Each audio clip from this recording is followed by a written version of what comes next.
Up, guys, back for this Wednesday slate. Have a nice slate of games today. 10-game slate, jam-packed. Have a bunch of injury news as usual. Probably a bunch of news is going to come out later today with a big slate. But the big news right now is Devin Booker. If he can't go, you could definitely load up on the Suns again, especially Kelly Oubre, whose price tag did not change. He's coming off almost a 50-point outing. DeAndre Ayton's still pretty cheap, so Devin Booker is probably the big injury news that we have now. I'm sure we'll get some more injuries later in the day. So these picks are subject to change as always. Before we get started, please be sure to drop a like and subscribe. Point guard today, I like Zach LaVine here at 6,600. He's just been, he's just priced still way too cheap for the amount of usage he has. If you take Justin Holiday and Jabari Parker, who barely plays now, off the court this year, Zach LaVine has a 36.1% usage rate, averaging 1.16 DraftKings points per minute. He's averaging 34 minutes per game this year. So if he stays on that 1.16 DraftKings points per minute, you're looking at 40 plus from him in this spot. He has big time upside. And if the Bulls do keep this game close, we could see Zach LaVine smash at the salary. So I like Zach LaVine at 6,600. Shooting guard, I'm gonna play James Harden today at 12-2.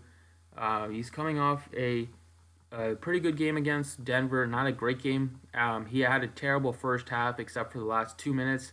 As soon as he made Jamal Murray fall down, that's when he got it going big time. But the Nuggets did a good job of trapping him early on, but then James Harden started hitting deep threes and got it going. So only took 18 shots in that game when he took 35 and 32 in the last two games. I don't know how the Bucks are going to defend him, but if they put one guy on him, which they do have a couple good defenders with like Bledsoe, so they might try to put one guy on him. Harden might take 30 plus shots like he did the previous two games, so he has big time upside here in this spot, and he has a big floor, and we have the value already on the slate to make it work, and I'm sure we'll get more value as the day progresses, so you can easily pay up for Harden at 12-2. Speaking of some value I like is Jae Crowder here at 4,600.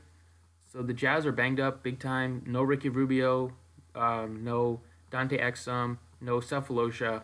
So Jae Crowder should see 30 plus minutes here, or really close to 30 minutes at least. He's been very consistent getting you 20s for the most part, has upside in the 30s and 40s. And in this spot, he just should see more minutes, should get more opportunity. It's as simple as that. Has played pretty well at home this year, and this Magic team is nothing to be scared of defensively. So I'll take a flyer on Jae Crowder at a pretty cheap price point still. Another value guy that I like is Bobby Portis here at 4,700. So if you look at, besides Zach LaVine, Bobby Portis without Justin Holiday on the court, he has a 32% usage rate, and he is averaging second on the team at 1.14 DraftKings points per minute. He made his first game back from injury on the 6th, played 20 minutes, and put up 24 DraftKings points. Should see close to 25 minutes in this one. And even though he's going to be on minutes restriction, his price tag is very discounted because of that. So he can still smash even though he's very cheap here. And I do like this spot for Bobby Portis here at just 4,700. Center, I like Tristan Thompson at 6,000. So it's a great pace spot for the Cavaliers. Another spot where Thompson can smash. He's only 6,000.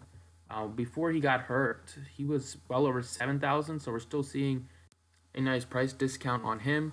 Another thing that might work in his favor is that Larry Nance got injured his knee in the first couple of minutes of tonight's game. He did not return, so I don't think he's going to play in a back-to-back. So it should get more minutes already for Thompson, who plays a ton of minutes. So I think he has a spot to get you 40 plus here at a cheap price point at only 6,000. And then finally, I like Raul Neto at just 4,300. So he's going to benefit the most. The Jazz have lost two other 3 point guards. So Neto should see a lot of minutes here at the starting point guard position. At 4,300, he's just very cheap still. It allows you to pay up for some studs if you want.